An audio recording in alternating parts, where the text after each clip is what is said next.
We will be looking at a review. We're going to look at neuromeningeal tests, and what sparked me to do this was a question I received from one of you, and that was about straight leg raises. And what really grabbed me was the idea that the straight leg raise was done actively, and that's really not how it's done. Now, I'm hoping that this the context was wrong for me or anything else, but everybody should know that this is done passively, and there's a slide in this presentation that clearly explains why this should not be done actively.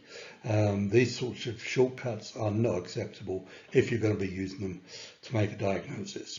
So that's really what this is about. So we did a review of neuromeningeal tests. Mostly it will be on straight leg raising because that's the one you use mostly, but we'll also be talking about the upper limb tension test as well. So buckle up and sit back.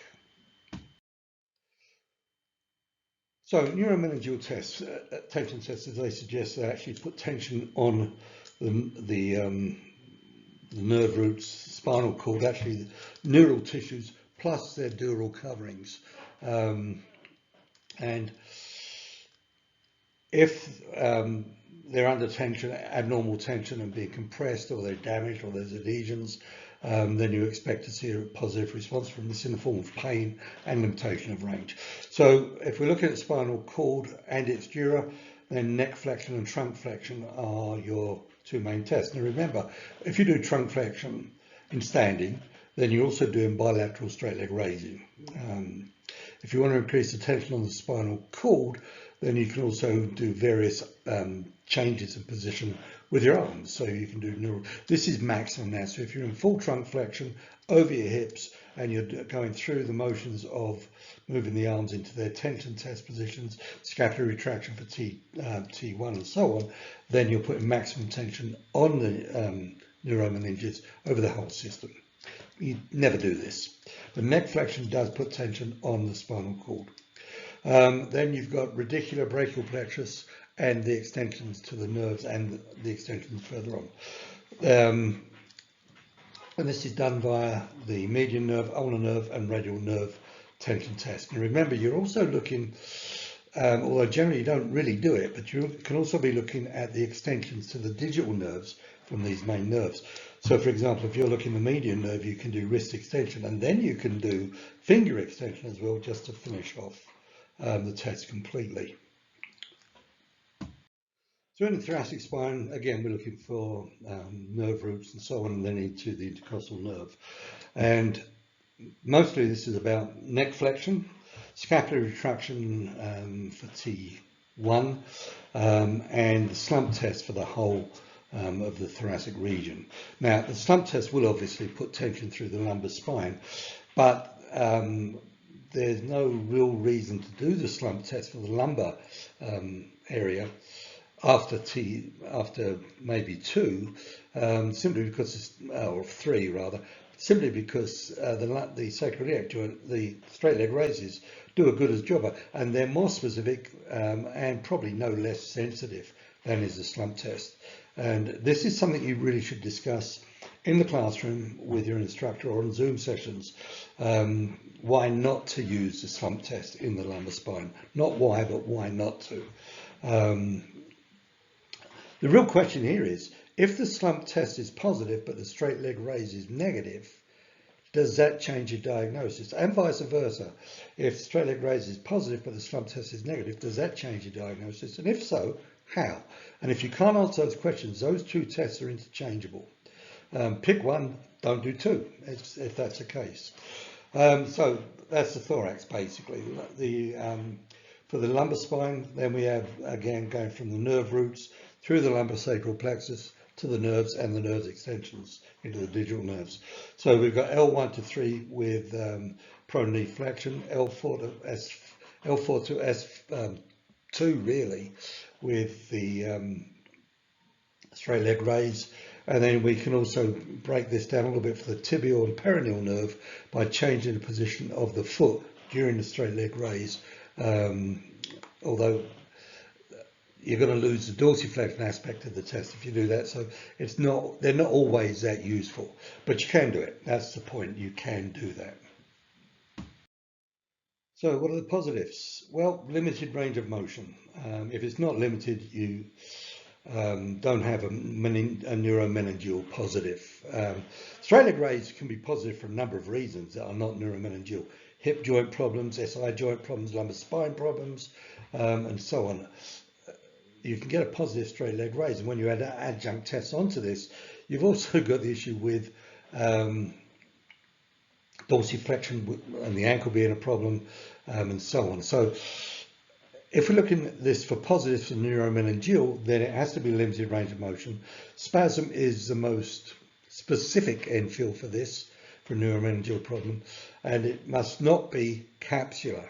If it's capsular, it's a joint problem, not a problem with the constant length phenomena that is the neuromeningeal test. Pain responses now. Neurological pain, neuropathic pain, so lancinating pain or coursalgia, paresthesia. Somatic pain may be a very sharp stabbing pain going through the leg, but if it's not neuropathic, it's not neuropathic. Your job is to sort out if that sharp shooting pain is the same as the electric type of lancinating pain that is associated with neuropathic problems. And you can of course have a mix where not only is the nerve damaged, but the dura is damaged as well, and both of them add up. Generally speaking, with a neuropathic response, when the nerve or the root is in trouble, then this will give you lancinating pain, and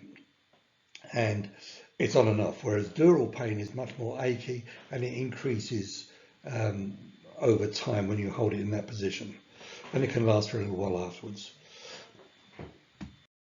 Okay, looking at the straight leg raise, levels L4 to 2. S2 rather. The nerves involved are sciatic, tibial, peroneal, and their extensions into the digital nerves. So the straight leg raise, it's a review, and I really shouldn't have to say this, but I will. It's elevation of the hip with the knee straight. Lasag's test is just doing it in a different order: hip flexion and then straighten the knee. There's no difference between the two, just the ordering is different. Positives, as I say, is pain and limitation of range of motion. The more limited the range of motion it is, the more positive it is for dural and neural problems. A cross straight leg raise is very sensitive for neural-dural sources. It's not specific as to which one it is, but it's very positive. So you can be pretty sure that if that's happening, this is likely to be a disc, but it's certainly a dural source problem. If it's neural, you're going to have neuropathic pain or paresthesia, or a combination of two. If it's dural, it's going to be somatic. The adjunct test here is neck flexion. And this can actually, generally speaking, increase the pain. But if it turns the pain down, then what you may be looking at is a different type of lesion, one that is actually in the axilla of the nerve, and neck flexion lifts the nerve root off of the disc herniation. So increase or decrease in this pain can both mean the same thing. It's worth noting though, if you do neck flexion when the straight leg raise is limited by the hamstrings, be careful not to think that the discomfort in the hamstrings caused by stretching them is pain. If neck flexion reduces that discomfort, then it is tone that's changing, if it's not an obvious positive test. And then dorsiflexion of the ankle. These are the mainstay of the adjunct tests. And ideally, these should be positive when the straight leg raise is positive for you to be more convinced that this is a neuromeningeal problem. This is going to cover the question that sparked me to do this. If we look at an active straight leg raise and compare it to a passive straight leg raise, and this all applies to any other neuromeningeal test you want to talk about with changes in detail. With an active straight leg raise, the problem will be coming from the hip flexors, the knee extensors, the lumbar stabilizers. You can't flex your hip without them kicking in. It could be coming from the sacroiliac joint and pubic stabilizers. It could be coming from the hamstrings, the SI joint, lumbar segments, or the hip joint. If we're doing this passively, most of that goes away, and now we're left with hamstrings, SIJ, lumbar segments, and the hip joint. So there's a good reason for not doing the straight leg raise actively. If you're thinking of it as a shortcut, it doesn't save you a lot of time and it adds complexity to the test. Don't do it, it's just not worth it. Similarly, with the adjunctive tests, if we get them to flex their own neck, which we have to, it's difficult to reach down and do neck flexion yourself, and it's going to include neck flexion as well as the cervical segments.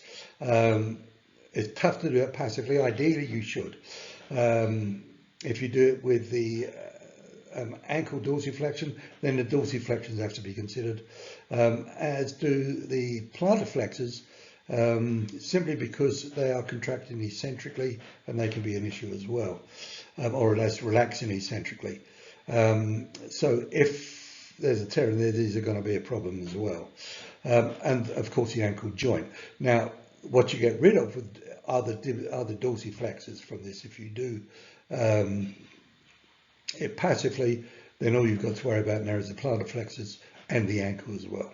So doing these tests passively is the way to do it, not a way, the way to do it. Okay, now the so-called upper limb tension tests. Properly, these should be called the upper limb neuromeningeal tests. So we have a common position for the neck. Ideally, it should be neck flexion, side bending, and depression of the shoulder girdle on that side bending away from the arm you're going to test. Generally speaking, flexion is eliminated unless you really need to do it because it's awkward to control. But it should be done if you need to do it. So if you have a negative test without neck flexion, do it again with the neck flexion, so you can absolutely say that this isn't an issue. Absolutely, provisionally say it's not an issue. So that's general to all of these, and then we can sensitize the test for the nerves and their extensions. So first one we look at is the ulnar nerve and its extensions into the hand. Now, if you think about the ulnar nerve anatomy, it runs behind the elbow and in front of the wrist. So the elbow needs to be flexed and the wrist needs to be extended. Supination is generally added onto this, although it's not particularly necessary, probably. So that's your position for testing the ulnar nerve and its extensions, up and down actually. The radial nerve runs again behind the elbow, but now behind the wrist. So this will give you elbow flexion and pronation, and then wrist flexion. And then for the median nerve running in front of the elbow and in front of the wrist, this is going to be elbow extension, supination, and wrist extension. This is pure review. We have an oddity with this test and with these upper limb tension tests, and that's because the cervical dural sheaths are actually attached to the transverse process. So they can't be moved by moving the arm. When the arm moves, the neura moves through that dural sheath. The dural sheath is moved by moving the neck, and it can be stretched inwards, but not really outwards. So that first part of the setting it up, the head and side flexion, is more specific to the roots than it is to the dura than it is to the neura, because this will tighten those up. And then after that, everything you do to the arm will move and stretch the neura. So a positive test with any one or more of these upper limb neuromeningeal tests that has somatic pain, it's very difficult to ascribe that to the dural sheath being in trouble. And what you're seeing there is some other tissue is probably at fault here. It is possible, though, that the dura may have been damaged and you've got adhesions forming. But in that case, the chances are the nerve would have been damaged as well, because the dura has to be adherent to the nerve. So the chances are the nerve's going to be damaged. So what you're going to have now is neuropathic pain or paresthesia, which is okay. If you're just getting the dural pain, somatic pain, then I would leave that as a last hypothesis. When you've excluded all else, then go to that hypothesis and then start thinking about whether or not you want to stretch the adhesions. But that's not your first go-to thing, because this is going to be a true peculiarity. And lastly, what I want to talk about is with these tests is how useful are they under certain circumstances? This applies to all neuromeningeal tests, including the straight leg raise when you really think about it. If the patient has a radiculopathy, what do I gain from doing these tests? The radiculopathy identifies itself by the segmental dysfunctions, hypoesthesia, paresthesia, and so on, not by the neuromeningeal tests. So what do you get from these tests when you have evidence of a radiculopathy? Where these tests are particularly useful is when you have a double or multi-crush syndrome that is not showing up with your normal testing. It may be that you're going to have to put the whole nerve and extensions on the stretch in order to reproduce the patient's symptoms. And this is where it can be useful with these double or multiple crush syndromes. And as for identifying the spot where it is, you really can't do that with these tests just by changing position of wrist or elbow, whether you extend the wrist or extend the elbow. It really doesn't help much because it relieves the tension through the whole thing. So you can't identify it this way, so you're back to doing things like Tenel's and compression and pressure and Phelan's test and all the rest, the other adjunct tests you can do, try and identify the location of these crushes. So it's not that these neuromeningeal tests are of no value, it's just that you need to look at the context. And there's some questions on this before we're done. If you have a radiculopathy with obvious radicular signs, how useful are these tests? And then lastly, I'm going to leave you with these questions. Now, I don't need these questions sent in to me, all right? This is for your benefit. You can discuss it with your classmates. You can try and figure your way through this, but discuss them. This is what they're for, is discussion, not necessarily just answering. So this is the way the question goes. If the straight leg raise demonstrates positive with somatic pain, discuss the possible causes. If one of these causes is adhesion, and it is, how would you clinically prove it well enough so you can start stretching? Because stretching is not entirely benevolent. As often as not, you flare the thing up. If you're not doing it right, or if you're doing the wrong thing, you will flare it up and the patient will not be at all happy with you, because these flare-ups are painful as hell. So prove it well enough for you to start taking the risk of stretching the straight leg raise, or same thing applies to the upper limb test and so on. If the second question, if the upper limb tension test for, say, the ulnar nerve is positive with somatic pain, what are the probable causes given the anatomy of the dural sleeve?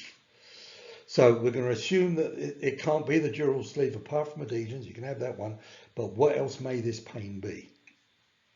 How would you differentiate a straight leg raise from dural adhesions from one caused by compression of the dura by a disc herniation? So both of these will have somatic pain. We'll give you that, not neuropathic. We'll say it's pure dural adhesions.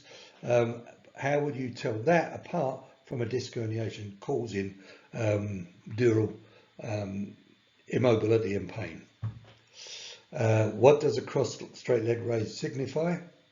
And lastly, if a patient has severe signs of a lumbar disc herniation and a straight leg raise of 10 degrees, how would you interpret it given the biomechanics of a straight leg raise with the points that claim that positive should lie within certain boundaries? So this thing talks about 90-degree straight leg raise. The first 30 degrees is simply slack being taken up in the system. 30 to 60 degrees is actually increasing tension on the system, and then 60 to 90 degrees is movement in the lumbar spine and SI joint. So given that, those biomechanics, how do you explain a positive straight leg raise with spasm where the straight leg raise is only 10 degrees? So review. If it was more than a review, go back and look at this in much more detail. Talk about this on the Zoom session, but these neuromeningeal tests are basic bread and butter. So if this wasn't a review, work on it more. Okay, guys?